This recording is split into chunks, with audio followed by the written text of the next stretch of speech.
Another breaking news coming in, staying with our rolling coverage of the current ongoing situation in Israel. Prime Minister Modi, in fact, has also spoken to the Palestinian President. Remember, as far as India's position is concerned, India essentially has always advocated for a two-nation theory, something that the US President has also echoed.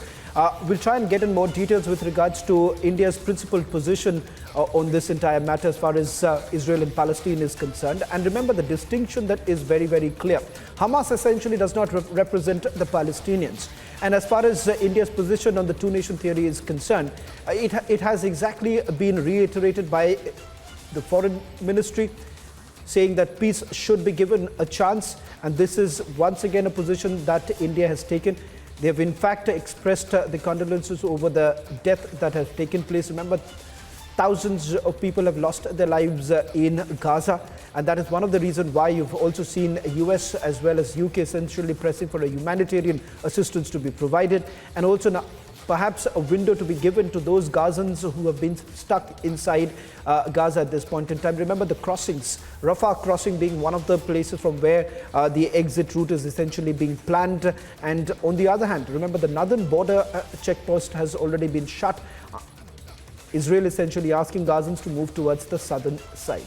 Now remember this at a time when there is a growing concern about the deaths that have taken place inside Gaza. Prime Minister Modi has also spoken about this entire matter, reiterating India's principled position. He has spoken to the Palestinian President. Remember, on the very day when the war broke out, Prime Minister Modi had spoken first to Israel Prime Minister Benjamin Netanyahu, extending full support as far as the fight against terrorism is concerned. And India has made it very clear that there cannot be a soft approach when it comes to dealing with an organization, a terrorist organization like the Hamas. Joining us on this broadcast is our senior executive editor, Abhishek Kapoor, putting this into perspective. Abhishek, there was no ambiguity as far as our position on this entire matter is concerned, and this has been a position that successive governments have essentially taken when it comes to the two-nation theory.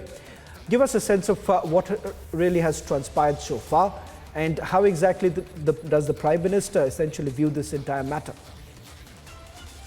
See, you have seen Prime Minister's statement earlier. It only condemned the terror attack. It never took sides. And subsequently, we have seen the Ministry of External Affairs on more than a couple of occasions making its position clear that India has not abandoned Palestine in any manner. So you would have seen the comments by the Prime Minister. Then you have seen strong condemnation of that horrific terror attack.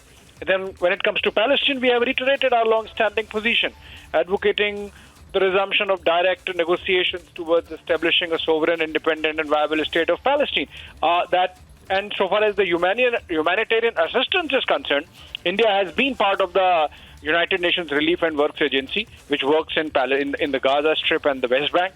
And we have been contributing by way of funds. For example, in 22-23, we have contributed about $30 million. So, Shawan, it's not that we have not been on the side of Palestine also, or we have abandoned them. So, and that's the proof of which is that Prime Minister has spoken to the Palestinian President Mahmoud Abbas and Mohammed Abbas, and we have this statement coming in with Prime Minister tweeting that he spoke to the Palestinian Authority President Mahmoud Abbas and conveyed his condolences at the loss of civilian lives at the Al-Ali hospital in Gaza. Now, imagine the kind of the length to which we are going in a way, because if you look at it, the Palestinian Authority does not control Gaza Strip. The Gaza Strip is controlled by Hamas.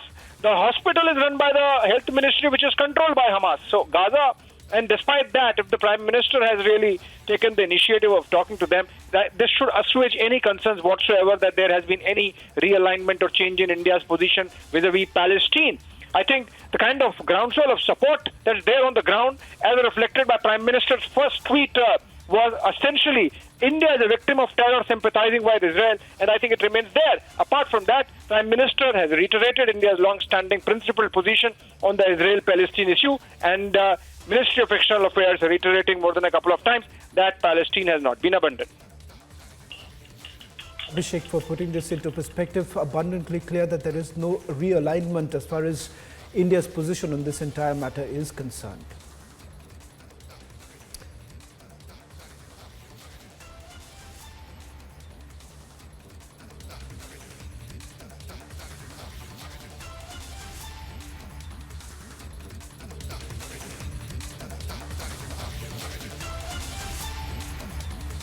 Well, that's all that we could pack in this edition of This Is Exclusive. On the other side, news and updates continue.